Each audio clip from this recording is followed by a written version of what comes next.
Hey guys, we are going to talk today about why big knives are so impractical and stupid. What I am doing here today is I've had some trees come down, some stuff along my goat fencing line along the road here, and I'm going to weed eat it later, but there's a bunch of stuff I have to clear out. And I thought it would be a good opportunity to talk to you guys about it, because there's a lot of things that I hear people say about just larger knives in general that is just purely wrong and ignorant, but ignorant in the actual definition sense of, like, they could have education and they choose not to. They just repeat something that they heard from somebody else online. Now, if you couldn't tell, if you're looking for a really nicely filmed video that's really pretty and nicely edited with music and you're going to be really entertained or something, this ain't it. Just click away now. I'm sharing some experience with you, and that's what you're looking for. That's what you're going to get. So the first problem that you hear commonly is it's not worth the weight to carry a big knife. Sometimes that's true, guys. It's met TC. It depends on the mission and the enemy and all that crap. There are times, absolutely, where there is no valid reason to carry a big honking knife. But we're all doing something a little bit different here. And the biggest thing that's going to affect whether or not this knife is worth it to carry a long distance, besides your belt, wear a good doggone belt. Stop with this sweatpants everyday frickin' joggers, frickin' woman, frickin' yoga pants on men crap. It's effeminate. But besides your belt, the biggest thing that's going to come to play in this is your sheath. This sheath is garbage. It's a factory top sheath. It's actually below probably what even should be the standard for a production tops knife. But regardless, I wanted to bring this knife. This knife deserves a custom sheath, and it will receive one. I just gotta make some more money because it deserves a good one. Okay. This is a Bussey Bushwhacker Mistress. This was donated to me for review on the channel. Fantastic blade. It's lighter weight, I think. It's a little more slicey and fast than most of your Busseys. And I think it's about the perfect size and weight and heft to be practical for a wide range of uses. So what I want to talk about, now that I can hopefully finally get to the point, is why you would carry a big knife. So in this particular situation, there's going to be stuff that I run into along this fence line where a hatchet or axe would make a heck of a lot of sense. There's going to be points along this wood line where a machete would make a heck of a lot of sense. There's going to be points along this wood line, like right now chopping through some really hard oak, where just carrying around my Stihl MS-250 would make a lot of sense. But there's a ton of this stuff where an axe just won't make sense. A ton of thinner, lighter weight, more flexible stuff where an axe is absolutely not efficient. But Daddy's busy.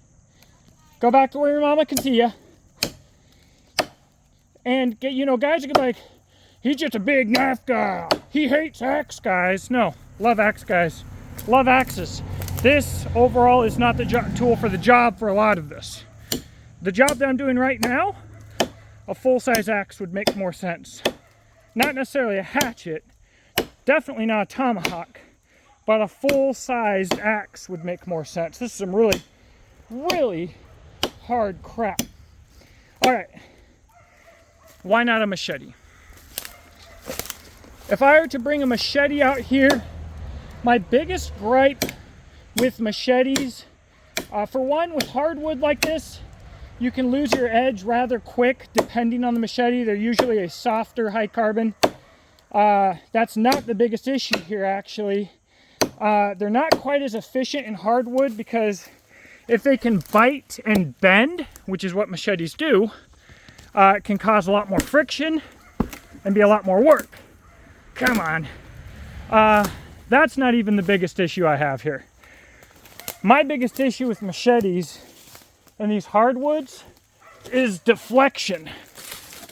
It's actually also the reason why I do not like the Becker BK21 Reinhard Kukri. Is when working in the kind of variety that I'm going to be working in here, machetes deflecting can not only be a huge waste of energy and effort, it can get really dangerous really quick. So this type of area, in my opinion, not much practicality in the machete overall. Now later, I'll probably get into some lighter weight stuff. I got another tree down, doggone it. I'll have some lighter weight stuff that I'll be fighting with, where deflection's less of an issue and could just zip through with a nice edge. I keep looking at the other side because usually I film the other way, because usually I'm right-handed. Stupid. You know, it would be practical there. Ow. Anyways, now the kind of big blade that you're carrying is very important. This Bussey Battle Mistress here, sorry, not Battle Mistress, Bushwhacker Mistress, we're looking at an edge of probably about 30 thou behind the edge, convexed, high grind, just over, I think, 3/16 of an inch behind the edge. I can use it effectively as a machete, and it's not too heavy for that, and also the edge geometry is thin enough so it's not only light enough, it's still effective even at lower speeds than what would be achieved with a machete. Okay, now so when we're talking about big knives, the other thing that you run into commonly with people who have problems with big knives is talking about how impractical they are for a lot of tasks, how you can't even use it for X, Y, and Z. Some of that comes down to handle geometry, but more often than not, it comes down to edge geometry. So Joe X, if you haven't subscribed to him, go ahead and do that. He breaks all the knives, right? He's a knife breaker. He is a destruction abuse tester, and that's fantastic. That's his thing, and that's great. And he buys knives out of pocket, and he breaks them because he loves it. Now, he will be, he's working on his own knife design right now. I'm excited about that.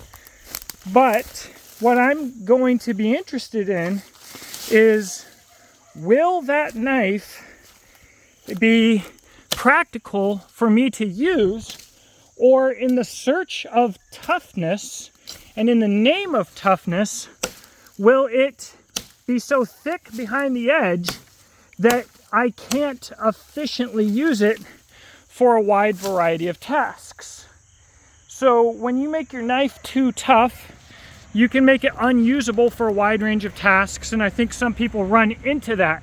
You see, when people talk about expensive knives and they're like, oh, that knife shouldn't be expensive because it's not even tougher than this other knife, what they don't understand is when you go up in price on a big knife, what you should be getting is a company who's really paying attention to detail so that they can give you a knife with good edge geometry that is practical but still tough. We're talking about balance here, not just sheer performance, not just sheer toughness, not just sheer slicing. Balance, and that balance is what is expensive. Because you can take any knife steel in existence. I'm telling you the truth here. I own a knife brand, Exodus Knife and Tool. Please go check it out. It's a premium brand, no questions asked, lifetime warranty on standard options. You try to push the boundaries on how tough you can get your knife and how thin you can get your edge to perform the tasks that you want to perform, to get a balance of performance. And again, this is what is expensive. You're pushing the boundaries. You could, if you make any mistake at all, be costing yourself money in warranty returns. You might have to replace a whole bunch of blades that were a little too thin for certain users. And because of that, that's going to cost you a lot of money. That means that you are in the hole on every one of those knives that you sold. So you've got that to consider. But also, as you go thinner with your edge, if you make any mistakes in your heat treat process or anything else, now you're making all those thin knives that otherwise would have been perfect. One mistake ruins all of them. Whereas if you do dummy thick boy edges that are ultra tough, those little things don't matter much because there's purely mass behind it. So when Larrin Thomas talked about your power to alter and change the performance of your knives by altering and changing the edge geometry, this is what he's talking about. But he's talking about from a perspective mostly of slicing, and it does go the opposite direction with toughness as well. And so bottom line for a company like my own, if you make a thicker edge, you not only don't have to worry so much about your quality control, and you can crank stuff up out faster with less quality control, but also you're going to have fewer warranties and you have less time machining, removing metal, again, making it cheaper. These things add up big time, guys. So your large knife can be unbelievably practical. The problem is, the bigger the knife is, the more important the quality is. If it's going to be practical, the better the handle geometry needs to be, because chances are the person's going to use it with higher shock and higher impact for a longer duration of time. The better your everything is vastly more expensive, and to compound that, while every step of the process is more expensive, you also have a smaller customer base, a smaller number of people that are interested in a large knife at all, because they've heard all of these bad things about large knives. They've lived their lives trying to buy the biggest knife that they could buy for the cheapest, for the least amount of money. They are, buying a $50 or $60 big knife at Walmart, and they're like, oh, this thing is impractical. This is why I don't like large knives. And the truth of the matter is, the potential practicality of a large knife, see, I could use those other tools I talked about earlier. Right here, I may consider bringing over the chainsaw for this. I might consider it. But I can't carry on my person a machete and an axe and a chainsaw, etc., etc., etc. Guys, I'm telling you, and people are like, you can't do fine work with that big knife. With this choil, anything that I have the skill to do in the bush, I can pretty much do with this knife. I might not do it as efficiently, I might not do it as pretty, but I can get it done. And since when are we talking about what? carving runes into a Cusca with your survival knife? Anyways, it's a little bit silly when people talk about fine work with these knives. I'm like, what fine work are you talking about? Are you talking about innate carvings? Are you talking about simply making your feather stick? Are you talking about making traps? Because a decent large knife can do absolutely any of that.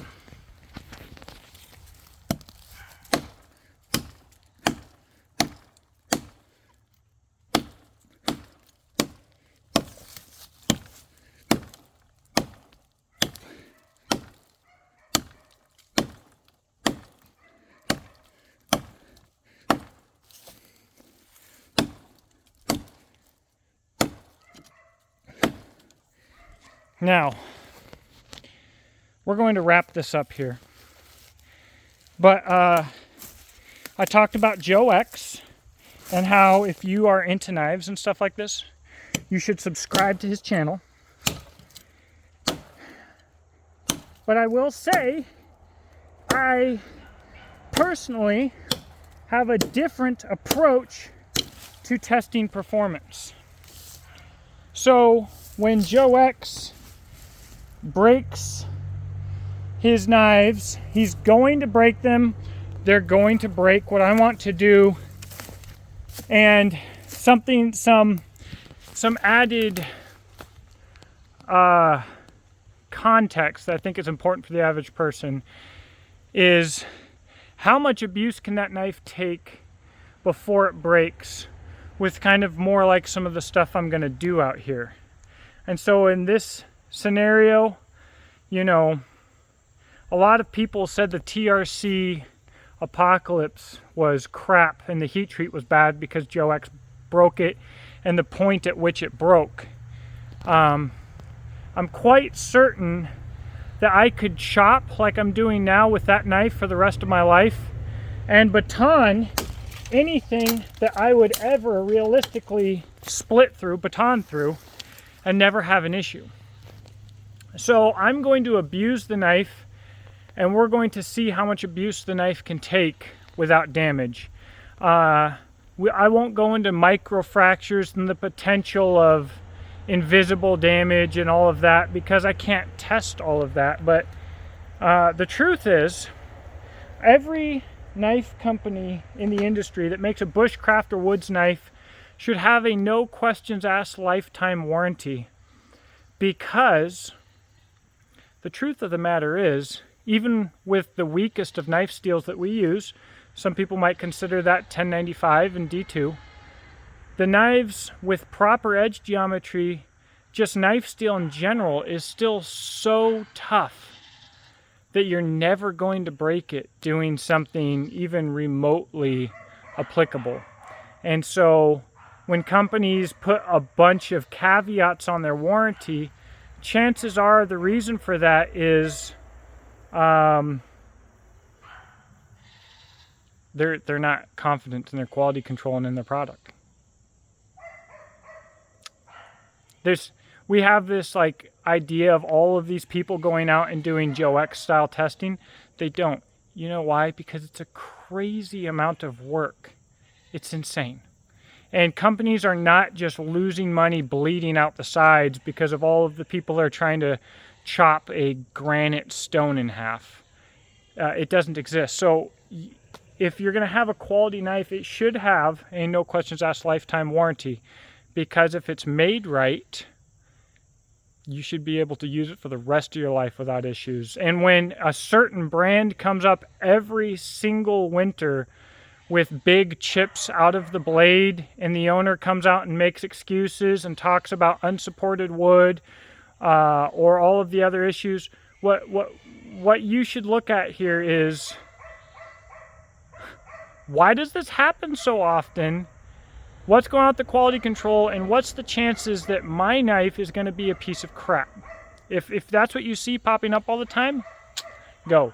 You can find examples of broken knives from any brand, from any company, and the more knives that they make, the more I guarantee you can find their knives broken. That doesn't mean it's a bad knife.